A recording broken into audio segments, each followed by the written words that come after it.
Hello, thank you for joining me at Bert's Books, where this time I'm just doing a brief catch-up on what I've come back from holiday with. I've just had one of my periodical jaunts to North Wales, county of Gwynedd, the location being Porthmadog. I'm pronouncing this wrong, Porthmadog, and it's one of my ongoing theories, I suppose, that seaside towns for some reason are always a good source of out of print and usually several decades old publications. So what do we have this time? Well, first off, on the reference book front, I can never ever turn down the Blandford.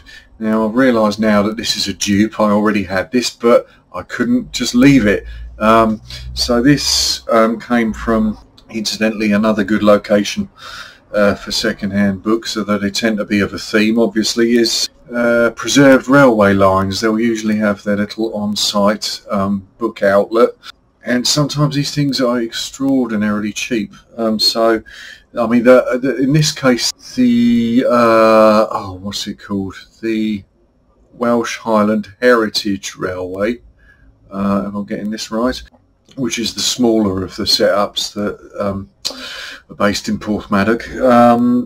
They have their kind of standard gift shop, but they also, within the engine shed, with the museum part of it, there's this section that's just kind of stacked with second-hand books, largely railway themed, obviously, which, I mean, they're not even priced. It's just you put some money in a sort of honesty box for them. It's just a sort of donation raising thing. I think people just donate them, and then they sort of convert that to money that way. So yes, the Pocket Encyclopedia of British Steam Locomotives by O.S. Nock.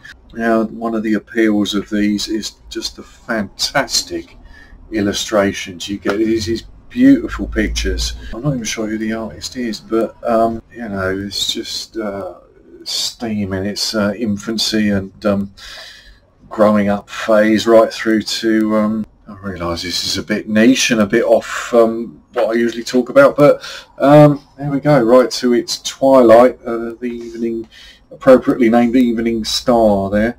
I used to have the Hornby one of those. But anyway, the other interesting thing about these old books is that what falls out of them as as placeholders, as bookmarks, that I know nothing about Norgren and their pneumatic products. I imagine this must be railway related. I can't even tell how old this little promo thing might be. I mean, it looks, the graphics look to be of a vintage, but anyway, I'm going to have to look these up and find more out about them. And also there, I'm finding it difficult to tell what year this is from, but and it's geographically some way removed from North Wales, but Didcot, the Great Western Society. I'm guessing this would be a 70s vintage brochure. It details the diesel rail car somewhere in here. There, which I don't think arrived there till 70 something. I think the place was established maybe in the 60s. Yeah, I remember visiting it as a kid and seeing all these, Shannon and all these things.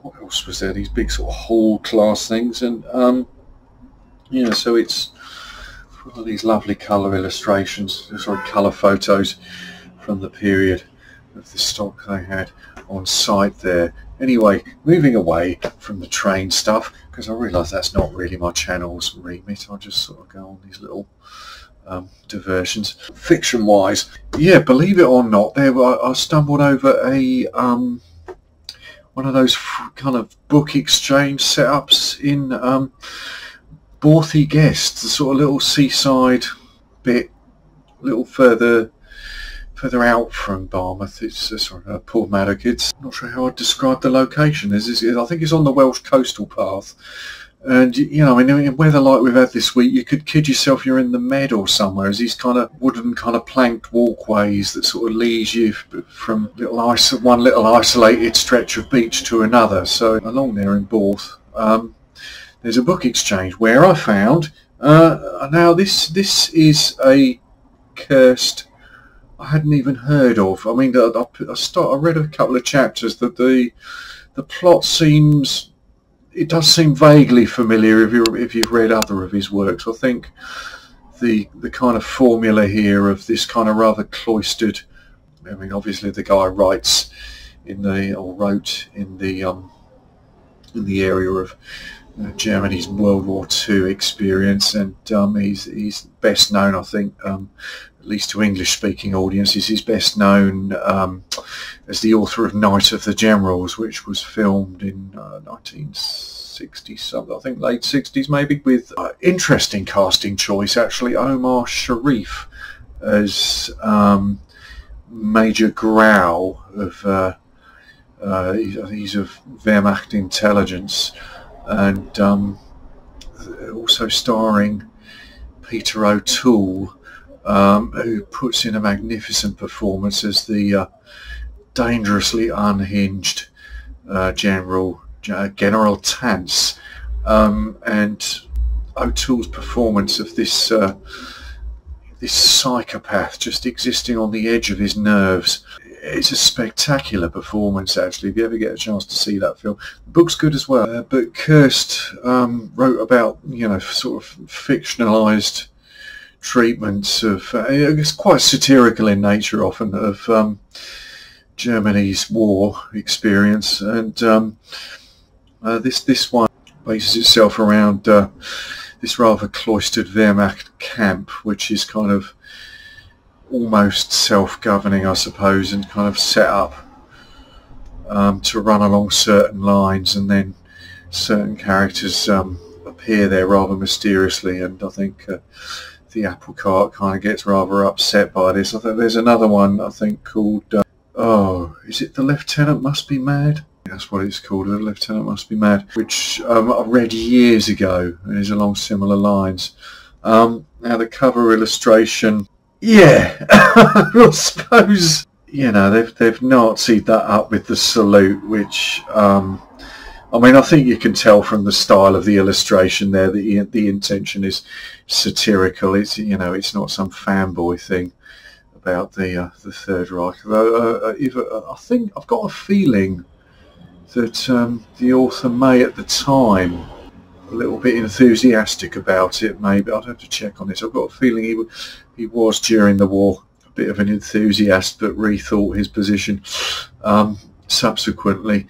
Yeah, we've got our sort of troublesome enlisted man here showing up, and he's confronted by this very exaggerated caricature of your kind of Jodhpur Prussian the sort of rather aristocratic Junker class. I don't know if you'd call that this your kind of cliche of a German officer. I don't know how many people had cigarette holders and all this kind of shit, but now there's the political element introduced with the obviously he's doing the political salute rather than the military style salute there. I think the timing of this, I think it starts in it starts summer of 1944. So I think after July of 44 that the forces might have been obliged to perform that form of salute after the bomb plot. But anyway, I haven't got very far, but from past experience with Kirst, generally pretty readable. Also from the Borth Book Exchange. Now, at first glance, I assumed this would be to do with the sort of turf war that went on, I think, in the 80s in Glasgow between various ice cream vendors. I think it sort of became a bit gangsterish in nature, and I think it was dramatised. I think I saw a TV drama in the 90s concerning itself with that. However, that's not what this book is about. An Ice Cream War by William Boyd. We all melt like ice cream in the sun. British soldier, East Africa, October 1914.